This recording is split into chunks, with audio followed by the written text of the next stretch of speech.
is. Who do we have aboard, you guys? Can you tell me who it is? Yes, it's Shelby Bixler. Maybe? Yes or no? Thumbs up, thumbs down. Thumbs down, not going to be Shelby. Let's see who it is. From 12,500 feet above the ground, the job of this jumper is to land here, relay information up to the pilot, who will relay to the jump master, the team leader, whether the spot is good. From 12,500 feet, that's more than 2 miles above the ground. Watch pull down on the risers. That is a .5 landing, ladies and gentlemen. What accuracy. How about that? Representing your United States Army parachute team, the Golden Knights. Now, shield your eyes from the sun. I want you to look almost straight up. Things over to Sergeant David Flynn from Lawrenceville, Georgia. David, you got your mic working there, my friend? Talk to me a little bit. I think so, Rob. You got me? Yeah, I got you. You ready for this thing yet? I'm ready, Rob. Ladies and gentlemen, please welcome Sergeant David Flynn and your United States Army parachute team, the Golden Knights.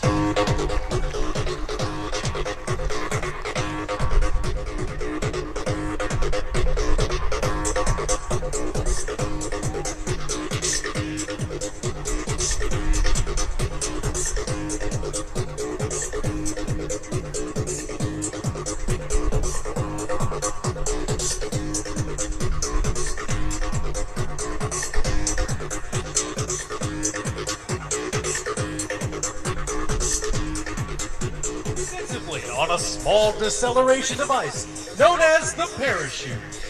Created initially to save a pilot's life as he jumped from his disabled aircraft, parachuting has evolved through modern aviation technology to become the extreme sport of the 21st century. Good afternoon, ladies and gentlemen. I'm Sergeant David Flynn, originally from Lawrenceville, Georgia. It has been my proud honor to fly in our nation's colors on this, my 850th free-fall parachute jump. I will describe for you today a demonstration of precision freefall as performed by members of your United States Army parachute team, the Golden Knights. Watch closely as you may see the nose of the aircraft move slightly left or right in response to the steering instructions. The aircraft has been slowed to a safe exit speed of 120 miles per hour, or the same speed as a freefall parachutist at terminal velocity. Exit the aircraft.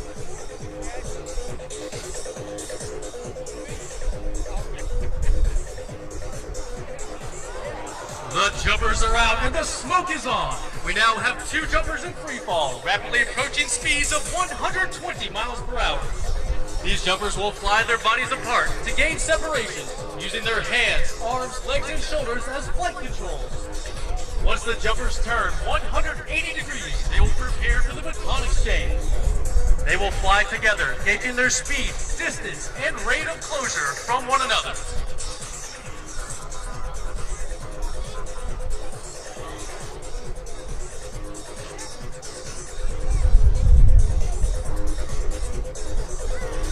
Contact has been made in the 14-inch mahogany baton exchange. They now alter their body positions to perform 120 miles per hour spirals in the sky. These jumpers will now separate and prepare to deploy their main parachutes. And there you have the high-flying black and gold of your United States Army parachute team, the Golden Knights. To turn left, the jumper pulls down on the left steering line.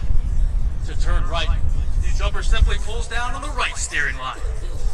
As they near the ground, they will pull down on both steering lines simultaneously for the safest, softest possible landing. At this altitude, ladies and gentlemen, they can hear you very well. Make some noise.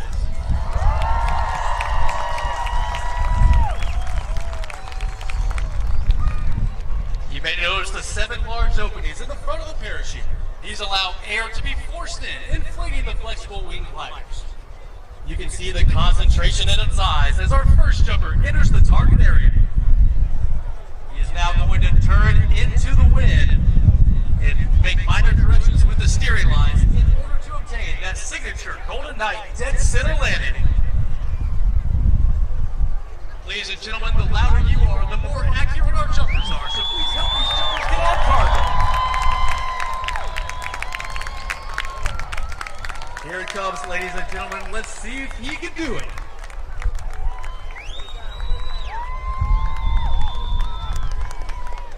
Watch the tail of his parachute curl under. This slows his forward speed while reducing their rate of descent, allowing for the safest and softest possible landing. And a fine airborne landing, ladies and gentlemen. Ladies and gentlemen, if you have ever wondered what would happen if a parachute did not work, then watch closely because you are about to find out.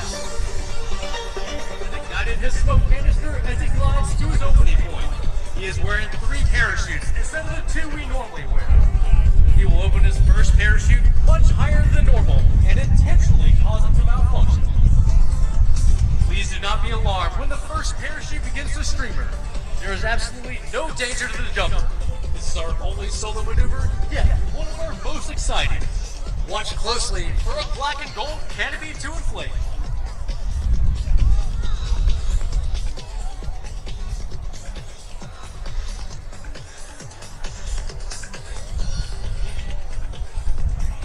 How you doing up there, Rob? This is a perfectly good parachute and can be landed. However, the jumper will reach up and release one side of the parachute, causing it to malfunction. Once again, kids, make sure you shield your eyes from the sun. David, this is really an exciting part here. Oh, look at that. He has just released one side of the parachute and he is accelerating earthward at speeds in excess of 90 miles per hour. It would be impossible for him to survive landing under this character. So he must release it completely, return to free fall, and open his main parachute. This is the same procedure a free fall parachutist would use if he or she were to have a problem with their main parachute. A certified parachute technician must repack the reserve every 180 days, whether it's used or not. You know, and that's the dramatic cutaway maneuver. Hooked up to be used again. If it does flow toward you, please do not attempt to retrieve it. Our recovery team is on its way. Or you can give us a call at 1-800-USA-ARMY. You can also find the U.S. Army and the Golden Knights on the World Wide Web at GoArmy.com or ArmyGK.com. Let's hear it for our jumper, ladies and gentlemen. He's entering the target area. Let him hear you.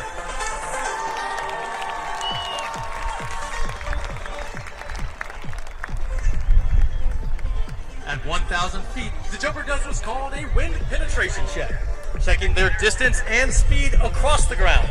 They then fly a downwind leg, a base leg 90 degrees to the target, and then face into the wind for a final approach. It takes a great deal of concentration in order to land dead center on the target. Watch as he steers his parachute into the target area. 2.5 miles up, all the way down to here at Jones Beach. Let him hear you.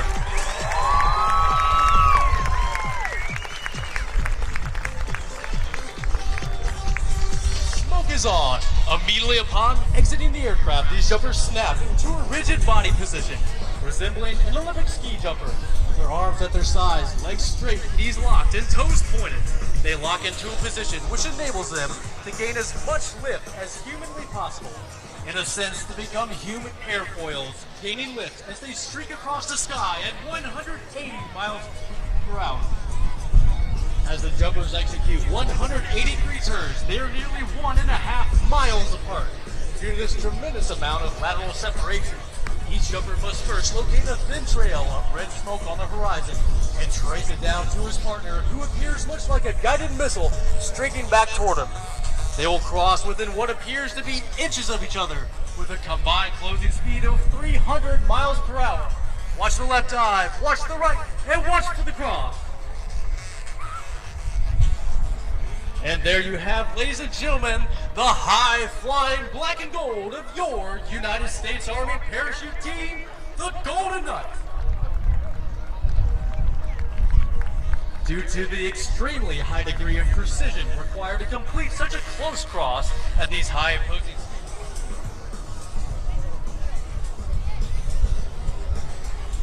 Ladies and gentlemen, these jumpers can hear you.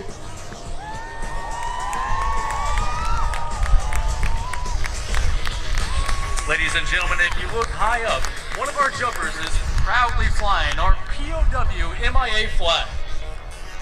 Please join me in a big round of applause for all the men and women in uniform serving here in the United States and abroad.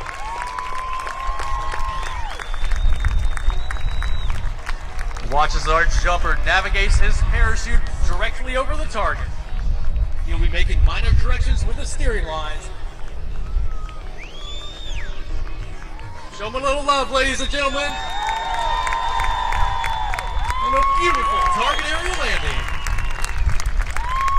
Not to be outdone by the first jumper, our second jumper is turning onto his downwind leg. Running with the wind, now he's going to turn for his base. And now onto his final approach. Let's hear it for him, here he comes.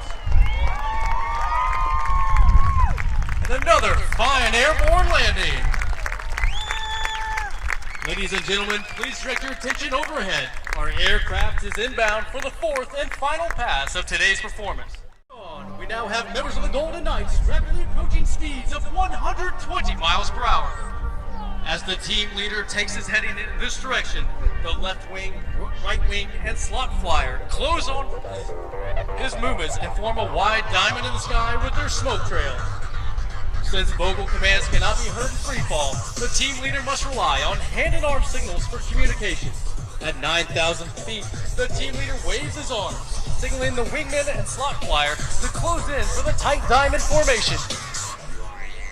As they approach 5,000 feet, the team leader waves his arms, signaling all the jumpers to turn the streak to the 4 points of the compass, completing our bomb burst maneuver. This is our salute to each and every one of you. Watch for the parachute. And once again, the highest flying black and gold of your United States Army parachute team, the Golden Knights. Now, as you may have guessed, these jumpers are faced with a unique situation. A traffic jam in the sky. They must gain vertical separation in order to allow for individual approaches into the target area. 60 miles per hour. Setting up a traffic pattern just like you might see aircraft at a busy airport waiting to land.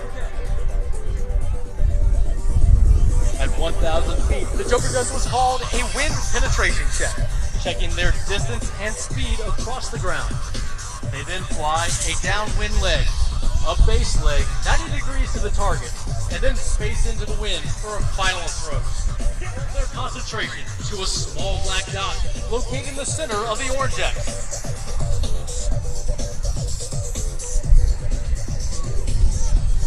The jumper on approach is the black demonstration team leader. Let him hear it. You can see the concentration in his eyes. Let's see if he can do it, ladies and gentlemen. He pulls, and a dead center landing. Now that's a 0. Perfect score. Way to go. Our next jumper proudly flying the New York State flag. This is just one of our ways of thanking for inviting us here to today to your great state.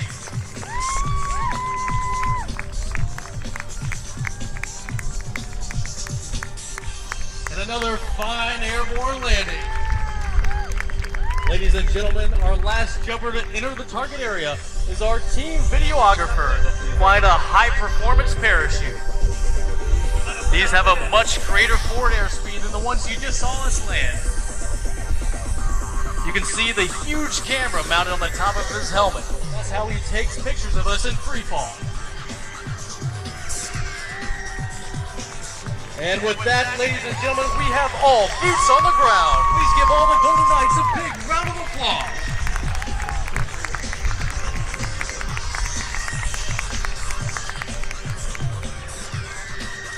The United United States Army Parachute Team was formed in 1959 at the home of the airborne, Fort Bragg, North Carolina. Season, all members of your United States Army Parachute Team, the Golden Knights. Now, in the keeping of the long-standing Golden Knights tradition, we would like to present today's baton to a distinguished member of today's audience. This concludes our performance for the weekend, and on behalf of the entire team, I would like to thank each and every one of you for being such a warm and receptive airborne audience. In closing, I leave you with this final thought. In the future, may all of your days be prosperous and your nights golden. Ladies and gentlemen, give it up for the Army Golden Knights! Kevin Pressgraves, the team leader, and congratulations to you, David Flynn. Great narration today. Awesome stuff. Coming inbound in just a moment, we're going to see Long Island's own David Windmill.